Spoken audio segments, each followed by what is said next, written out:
Hi, happy New Week. Yesterday I was walking down the road and there was this young guy that I saw. I was just casually walking down and he was like, he greeted me and he said, "Good morning, sir." And that made me feel two things. Uh, you know,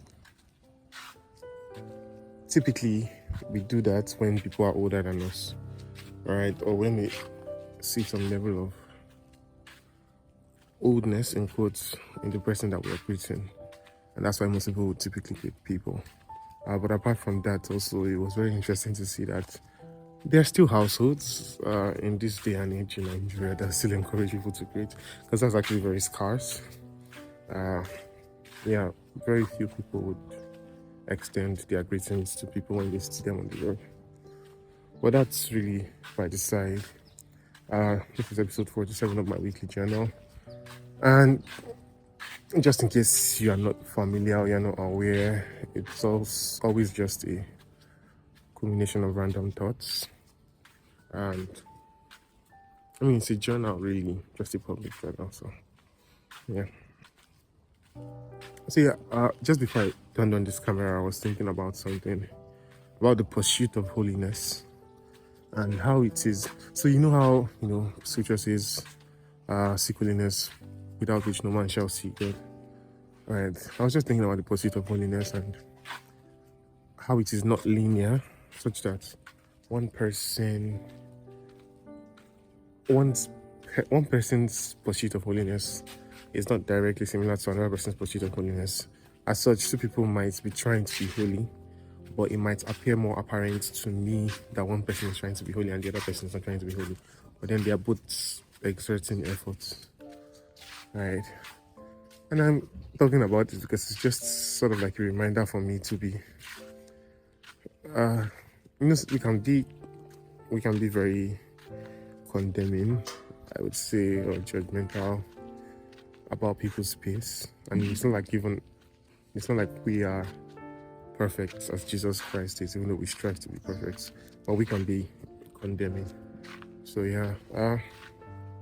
it's basically something I'm trying to be more cognizant about, that the pursuit of holiness is not linear, and so people have their different journeys, and the point is that the person is just exerting efforts, right? That's the most important thing, that whoever is pursuing holiness is clearly exerting effort. And even though the result might not look similar to a lot of people's own, it's clear that they are growing their spiritual journey. And along that same line of growth in spiritual journey, I had a conversation with a friend some 2 days ago, and so it was about somebody that they wanted to. Okay, and just so I don't get into details so much. The whole way I'm trying to coin this is basically the friends that you have around you determine what is possible and what is not possible. And this might seem it's very normal, right?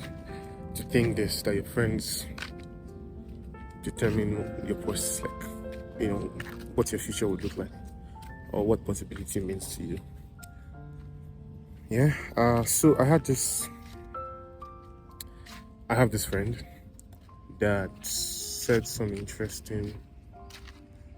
I have this friend. Oh, jeez.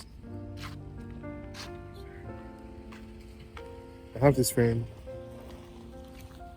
that said some interesting. Sorry about that. There was a car just behind me. I had this friend who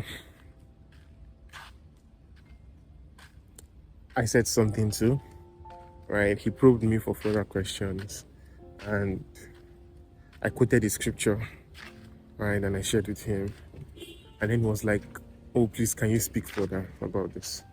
And I'm like, "Why do you want me to speak further about this? Like, I just said it, I said it without thinking about it a lot, right? I said it because I didn't want to dwell on it so much, so I just said it in the moment. I dropped it, and I was like, may the Lord give you understanding." And then he was like, please, like he probed even a lot further for me to explain what I was talking about. By the way, this is going to be longer than 5 minutes. I have to make this longer than 5 minutes. I'll try not to constrain myself as much as sorry. because of that noise. I'll try not to constrain myself when I record videos like this in the future, because I have been giving myself that 5 minutes timeline, and I'm like pretty not necessary. Also, even for YouTube, it's better that the video is longer because it just means more watch hours, right? And it helps with discoverability. So I'll just keep on. Yeah, it helps like generally. If I ever also want to monetize the channel, it helps with that. But anyway, so like I was saying, I told him about the scripture. He put further for me to understand what I was talking about.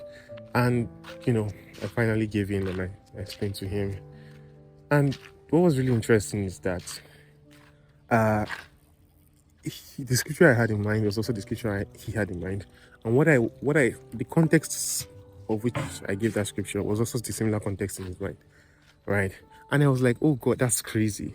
And I was like, oh, it's not crazy, that's the spirit, right? And it was very interesting that he said that, because something that I would have classified as crazy was what he classified as, the workings of the Spirit of God. And that just made me wonder, like,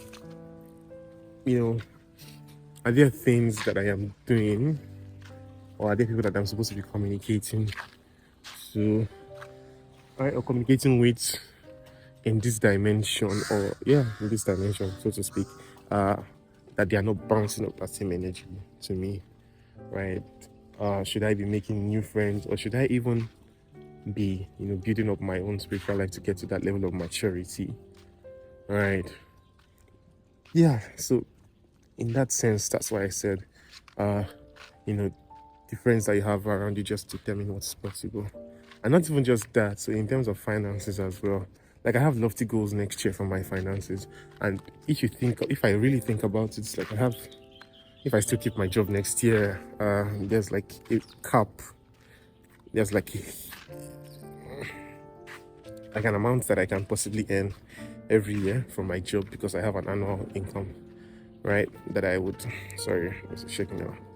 I have an annual income, right, that I am supposed to work with.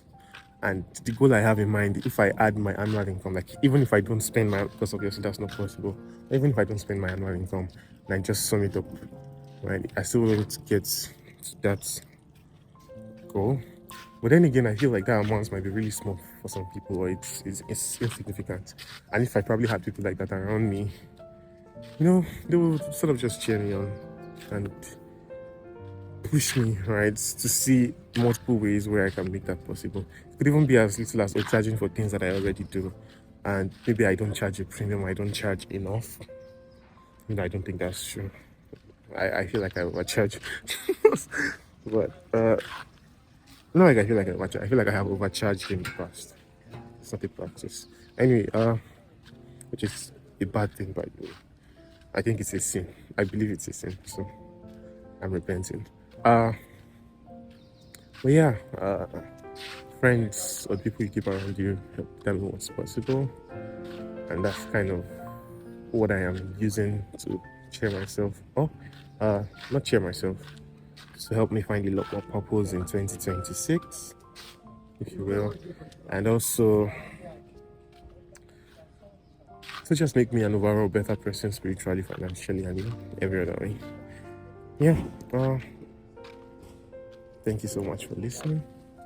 I still have my end of year article. I haven't really gotten to write as much on it as I would want to, so I would try and pick that up. But really, I have been super busy with cloud of worship. There are a lot of things I want to do before the year runs out, so I'm trying to ensure that I achieve that. But yeah, that's pretty much it. See you.